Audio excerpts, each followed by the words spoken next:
রাত্রি 1:15। আমি এখন তারকেশ্বরের শাহপুর মহাশক্তি ক্লাবের পুজো দেখতে এসেছি। এই দেখুন ওদের মণ্ডপটা এবারে। এদের এবছরের থিম হলো আদিম যুগ গুহা যুগ, অর্থাৎ মানুষ গুহা যুগের সময় যেভাবে থাকতো সেই সব কিছু চিত্রকলা দিয়ে তৈরি।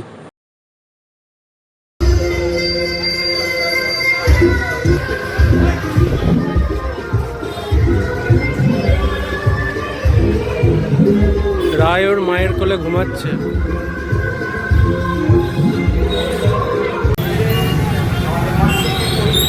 রাত্রি 12টা। এখন এই শাহপুরের যেটা মেন মণ্ডপ সেটাতে যাচ্ছি।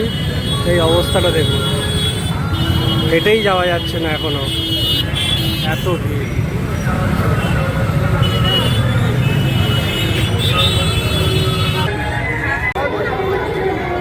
এটা তারকেশ্বর শাহপুর নিউ সংঘশ্রী ক্লাবের পুজো। এবছরের থিম মহাদেবের মন্দির।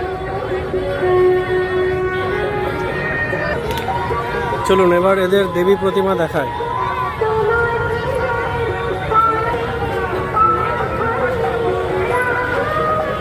মহাদেবের বিভিন্ন রকম মূর্তি এবং বিভিন্ন রকম মন্ত্র এখানে লেখা রয়েছে। জানি না কেন এবছরের থিম একটুখানি মানে বাজেট কমের দিকে গেছে। এখানে কিন্তু প্রচুর বাজেট থাকে পুজোতে। আমার দেখে যেন মনে হলো একটুখানি বাজেট কম এবছর এদের।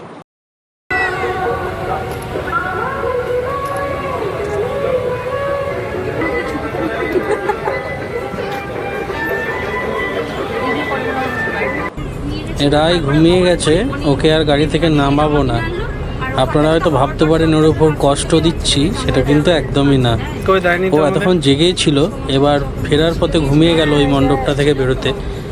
সেই জন্য আর ওকে নামাবো না, ও গাড়িতেই থাকবে। আমরা 4 জন যেহেতু রয়েছি, 2 জন করে দেখবো। প্রথম 2 জন দেখে আসবো, তারপর 2 জনে আবার যাবো।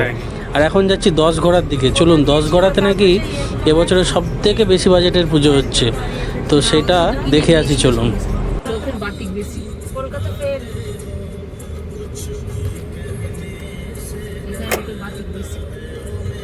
ছি ছি ছি ছি, কি অবস্থা।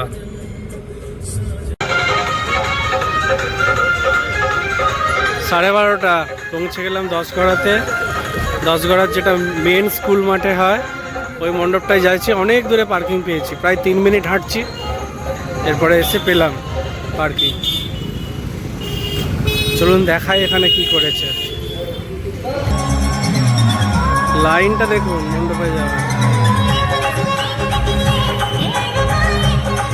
এবছরে এই প্যান্ডেলটি আমরা সবথেকে বেশি বাজেটের প্যান্ডেল দেখেছিলাম। এটা 10 ঘোড়া হাই স্কুল মাঠে।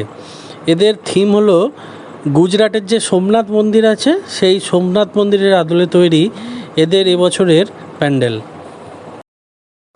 এক পাশে যেমন প্যান্ডেল হপিং চলছে, আর এক পাশে সেরকম উদ্যোক্তাদের মানে একটু আনন্দ করার দৃশ্য দেখলাম আমরা। এখানে ওরা একটু নাচানাচি করছে, দেখে বেশ ভালো লাগলো। সবাই খুব মজা করছে এখানে। আর প্যান্ডেল থেকে বেরিয়েই এখানে হচ্ছে ছবি তোলার জায়গা রয়েছে, কারণ আপনি এই লাইনের মাঝে দাঁড়িয়ে আপনি কিছু করতে পারবেন না, কারণ এত রাত এত ভিড়, মানে বুঝতে পারছেন কি অবস্থা। এই দেখুন,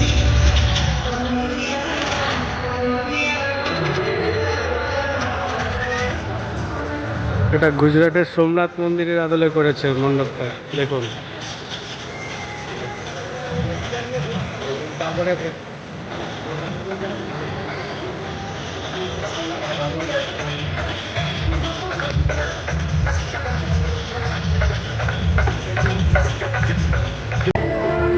চলুন এখানে মণ্ডপটা দেখাচ্ছি আপনাদের।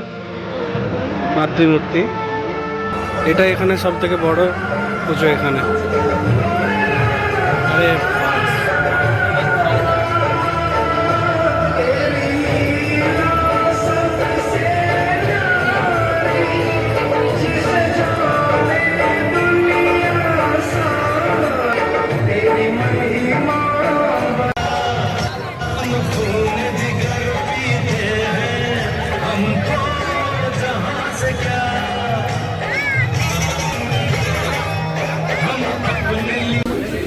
পৌনে 2 বাজে, তারকেশ্বর আমন্ত্রণে বসে আছি। থালা দিয়ে গেছে শুধু, আধা ঘন্টা ধরে খেতে দিচ্ছে না। থালা খাবো কিনা কে জানে। এই বাবা রাই ঘুমাচ্ছিল, উঠে পড়লো মনে হয়। উঠে পড়ছে উঠলে এক্ষুনি লন্ড ভন্ড কাণ্ড হবে। দেখুন এখনো কত ভুকানাঙ্গা আমরা আছি, রাত 2টোর সময়তেও কত ভুকানাঙ্গা আছে। দেখুন লোক ঢুকেই যাচ্ছে।